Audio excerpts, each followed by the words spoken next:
Halo, Assalamualaikum warahmatullahi wabarakatuh. Ketemu lagi dengan saya, Kak Aisyah DAD dalam acara Bahasoan PAS. Bahas soal persiapan PAS.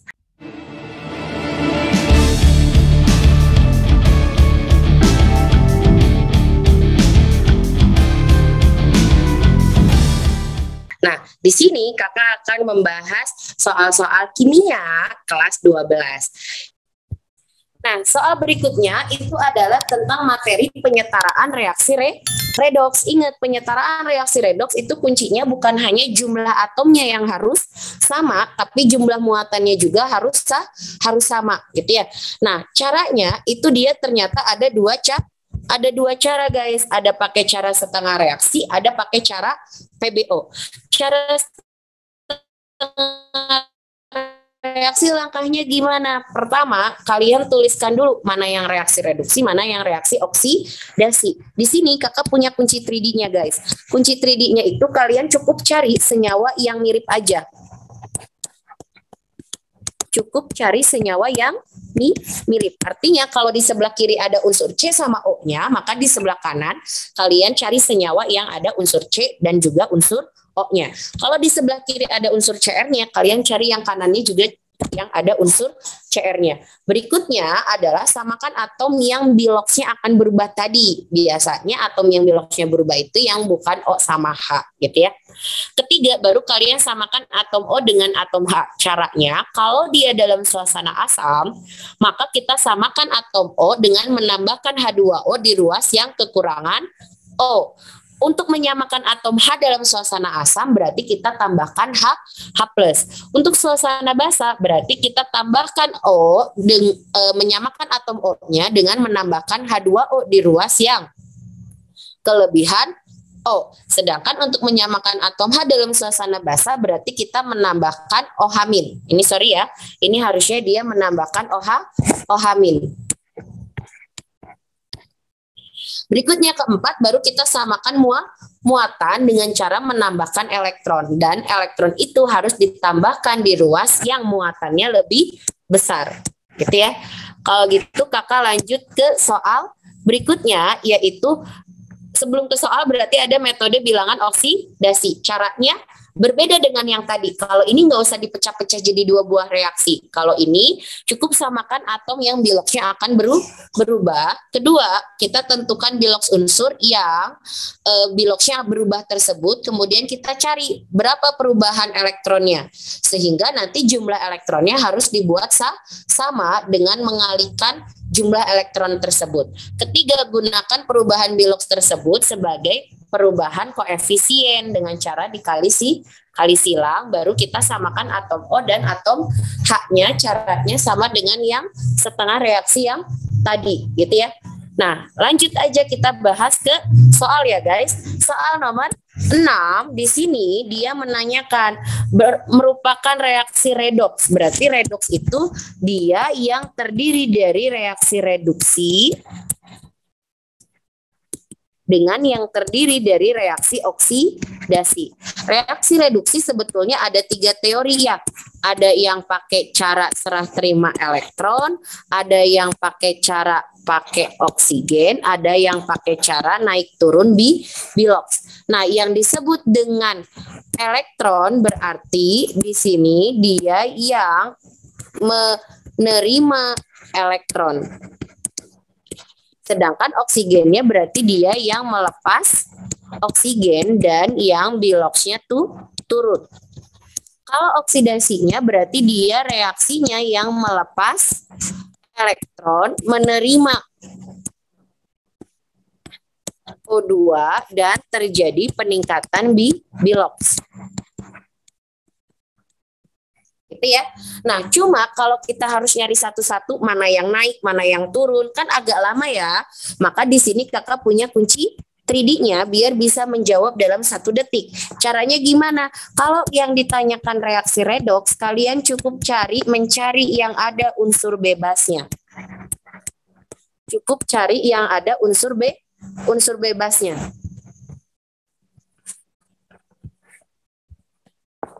Nggak bisa dijangkau. Oke. Nah, kalau yang unsur bebas itu yang gimana, Kak? Yang unsur bebas itu berarti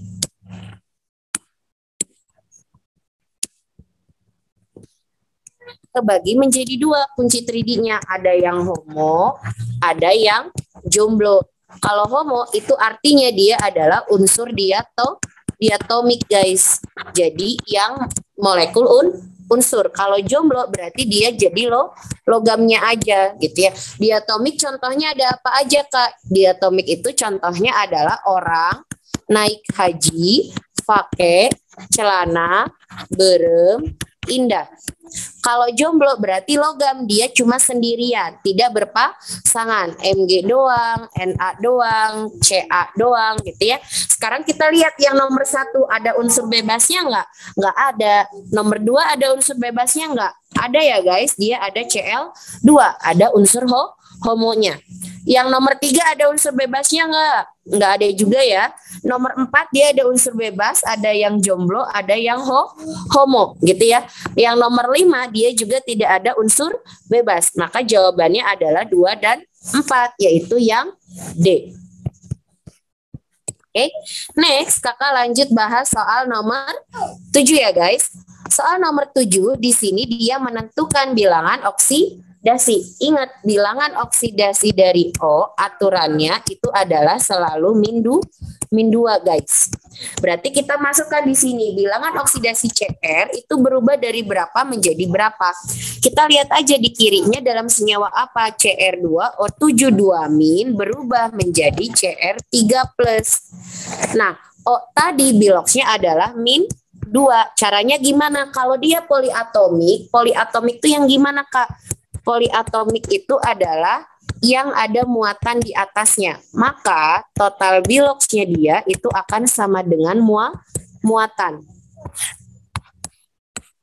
Berarti dia totalnya itu harus sama dengan min 2. Caranya gimana?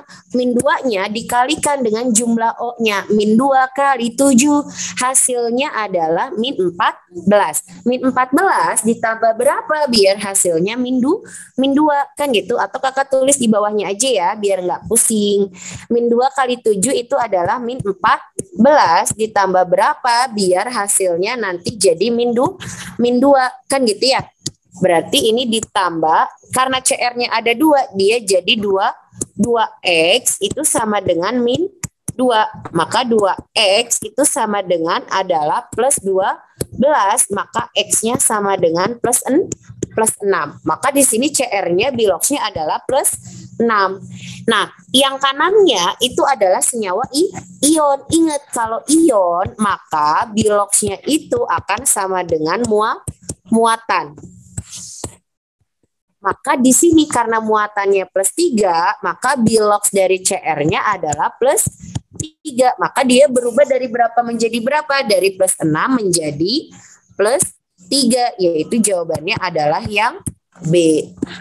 Gitu ya, paham ya? Sekarang kakak lanjut soal nomor 8 ya guys. Soal nomor 8.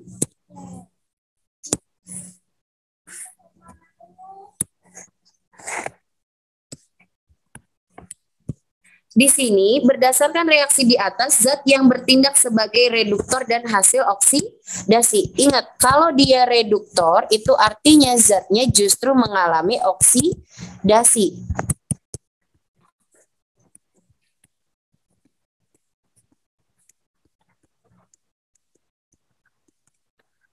Sedangkan kalau dia itu oksidator, berarti dia justru mengalami reduksi.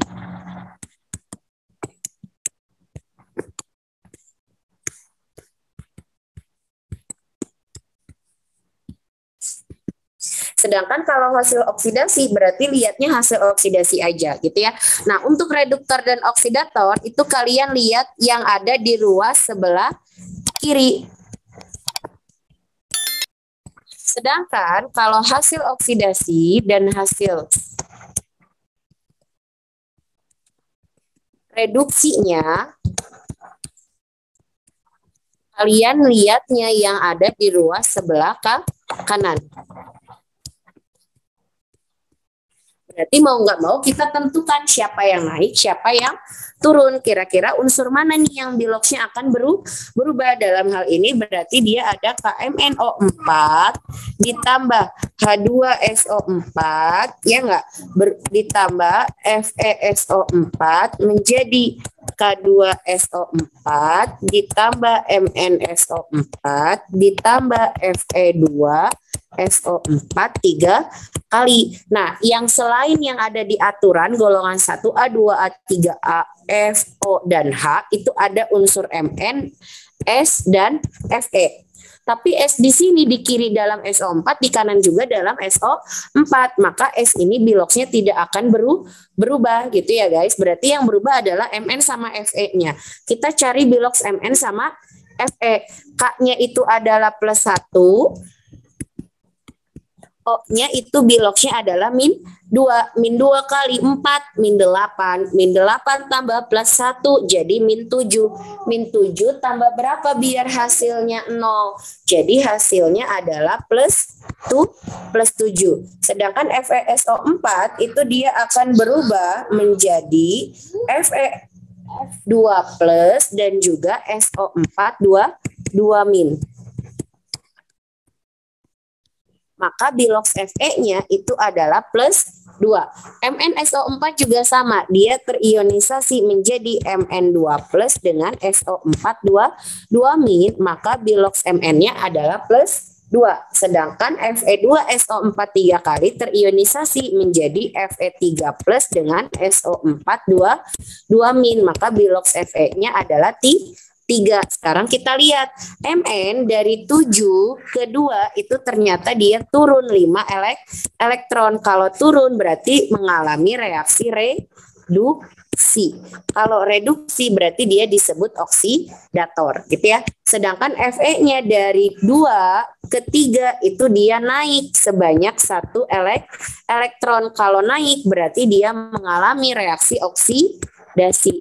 Kalau oksidasi berarti disebut juga sebagai reduktor. Berarti reduktornya siapa? FeSO4 dan hasil oksidasinya adalah Fe2SO4 3 kali. Ya, jadi jawabannya itu adalah yang B. Oke guys, kita lanjut ke berikutnya ya. Berikutnya masih tentang soal redox, yaitu di soal nomor 9, kakak punya soalnya itu dia baru tentang penyetaraan redox. Nah, di penyetaraan redox itu ada khusus bedanya ya dengan yang redox awal-awal tadi. Kalau di penyetaraan jumlah unsur itu sangat berpengaruh gitu ya. Jadi dia berpengaruh untuk menentukan biloxnya. Ini mungkin ralat ya, bukan C2, itu harusnya adalah Cl2 ya guys. Jadi persamaannya adalah Cl2 ditambah KOH itu berubah menjadi KCl ditambah KClO3 ditambah dengan H2O. Nah, kalau ini agak berbeda. Kenapa Kak? Karena dia mah reaksi auto redox. Kok bisa tahu ya Kak dia auto redox? Ciri-ciri auto redox itu adalah ada unsur yang sama, dia akan berubah dari satu senyawa berubah menjadi ada di dua senyawa yang berbeda gitu ya, atau kebalikannya dari dua senyawa yang berbeda berubah di kanannya menjadi satu senyawa yang sama. Itu berarti dia auto redox. Kalau auto redox seperti ini tidak usah disamakan dulu jumlah unsur yang biloxnya akan berubah. Kenapa? Karena sebetulnya udah sama gitu ya. Di kiri Cl-nya 2, di kanan Cl-nya 1 tambah 1 ya 2. Kita langsung tentukan bilox dari Cl-nya. Kenapa tahu bisa langsung Cl yang berubah biloxnya Kak? Karena Cl itu unsur yang tidak ada di dalam aturan bilox gitu ya. Makanya di sini Cl2 biloxnya berapa? Dia unsur diatomik atau unsur bebas, berarti biloxnya 0. K biloxnya itu plus 1. Plus 1 tambah berapa biar min 1? Jadi Cl-nya adalah plus 1 tambah berapa biar 0? Jadi min 1. K-nya plus 1, O-nya min 2. Plus 1 kali 1 plus 1, min 2 kali 3, min 6, jadi min 5. Min 5 tambah berapa biar 0, maka Cl-nya adalah plus 5. kita cari perubahan di logsnya. Dari 0 ke min 1 dia turun 1 elektron. Dari 0 ke 5 dia naik 5 elektron. Nah, elektron direduksi sama oksidasi itu harus sama. Maka yang 1 kita kali 5, yang 5 kita kali 1. Maka ini kita kali 5, ini kali 1 gitu ya. Baru kita samakan atom yang selain H dan O terlebih dahulu kan gitu. Cl di kiri 2, di kanan 5 tambah 1 6, maka ini kali 3. K-nya di kiri 1, di kanan 5 tambah 1 jadi 6, maka ini dikali 6. Untuk H-nya di kiri ada 6 kali 1, di kanan H-nya baru ada 2. Maka ini dikali berapa biar hasilnya 6. Maka yang 2 ini kita kali 3 gitu ya. Baru kita samakan O-nya. O-nya di kiri ada 6, di kanan O-nya ada 3 ditambah 3 itu 6. Artinya dia sudah setara. Berarti jawabannya apakah? Lihat yang A itu mana? Ini A itu Cl2, B-nya itu KOH, C-nya itu KCl. Jadi jawabannya adalah 3, 6, dan 5. 3, 6, dan 5. Maka jawabannya yang D. Gitu ya guys. Kita lanjut soal nomor 10. Soal nomor 10 sama, dia ingin menyetarakan persamaan reaksi dalam suasana asam. Nah, ini kalian bebas, mau pakai PBO boleh, mau pakai setengah reaksi juga sama aja. Kakak boleh menjelaskan pakai 2 cara ya, biar kalian bisa paham dua-duanya. Di sini dia ada MnO4- ditambah imin menjadi Mn2+ ditambah dengan I2 buat dalam suasana asam. Kita pakai PBO dulu biar nggak dipecah-pecah reaksinya gitu ya. Samakan dulu unsur yang di logsnya berubah. Dalam hal ini adalah Mn dan I. Mn di kiri 1, di kanan 1. I di kiri 1, di kanan 2. Maka di kiri kita kali 2. Kan gitu. Kita tentukan di logsnya. Oh itu min 2. Min 2 kali 4. Min 8. Min 8 tambah berapa Kak? Biar min 1. Jadi Mn-nya itu adalah plus 7.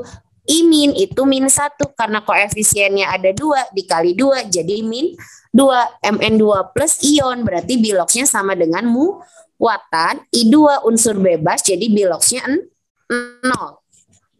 Plus 7 berubah jadi plus 2, dia turun 5 elektron. Min 2 ke 0 dia naik 2 elektron. Maka yang 5 kita kali 2, yang 2 kita kali 5, ini kita kali 5, kali 5 coret jadi 10, ini kali 2, ini kali 2. O-nya di kiri ada berapa? Di kiri O-nya ada 8, di kanan O-nya itu adalah 0. Ingat kalau dia dalam suasana asam berarti kita tambahkan H2O di ruas yang kekurangan O. Jadi di kanan kita tambah dengan 8 H2O. Di kiri H-nya ada 0, di kanan H-nya ada 16. Maka di kiri kita tambah dengan 16 H plus. Kan gitu. Muatannya udah sama belum? Pasti udah sama kalau pakai PBO. Maka koefisien H2O adalah, jawabannya adalah 8. Ya, maka jawabannya yang D. Oke. Kak, kalau kita mau pakai cara setengah reaksi gimana? Bisa nggak? Boleh, bisa-bisa aja. Kakak coba jelaskan pakai cara setengah reaksi ya. Untuk nomor 10, kalau dia ingin pakai cara metode setengah reaksi, maka kita pisahkan dulu jadi 2 buah reaksi. Kita cari yang mirip. Berarti Mn itu sama Mn2 plus. MnO4- berubah menjadi Mn2+. Reaksi yang kedua, I- berubah menjadi I2. Samakan unsur yang biloxnya selain H dan O. Tadi Mn di kiri 1, di kanan 1. I di kiri 1, di kanan 2. Berarti di kiri dikali 2. Di kanan, di kiri O yang pertama O-nya ada 4, di kanan O-nya 0, maka di kanan ditambah dengan 4H2O. H-nya di kiri ada 0, di kanan ada 8, maka di kiri ditambah dengan 8H H+. Kita lanjut ke muatannya. Muatannya min 1 kali 1 min 1 tambah plus 1 kali 8 plus 8. Jadi plus 7. Di kanan muatannya plus 2. Selisihnya berapa dari 7 ke 2? Selisihnya adalah 5. Maka dia ditambah 5 elektron di kiri. Kenapa di kiri, Kak? Karena elektron harus ditambah di ruas yang muatannya lebih besar gitu ya. Plus 7 itu lebih besar daripada plus 2 gitu kan. Selanjutnya muatan di yang keduanya, muatan di kiri min 2, muatan di kanannya 0. Selisihnya berapa? Min 2 ke 0. Selisihnya 2. Yang lebih besar adalah 0. Maka di kanan ditambah 2 elektron kan gitu ya. Berarti di sini yang 5 itu kita kali 2, yang 2 kita kali 5 gitu ya. Baru kita gabungkan kembali persamaan reaksinya. Berarti 2MnO4- ditambah 16H+ ditambah 10 elektron menjadi 2Mn2+ ditambah 8H2O. Reaksi yang bawah kita kali 5. Berarti 10 imir menjadi 5I2 ditambah 10 elektron. Kita cari senyawa atau ion yang di kiri ada, di kanan ada, kita coret. Udah nggak ada lagi. Berarti kita tulis ulang senyawa yang di kiri kita tulis di sebelah kiri, senyawa yang di sebelah kanan kita tulis lagi di sebelah kanan. Berarti 2MnO4- tambah 10 imin ditambah 16H+ menjadi 5I2 ditambah 2Mn2+ ditambah 8H2O gitu ya. Ini kalau pakai setengah reaksi, tapi sama caranya ya. Dia H2O-nya sama-sama ada 8. Jawabannya sama gitu ya. Kakak lanjut ke bab berikutnya, yaitu di bab berikutnya itu adalah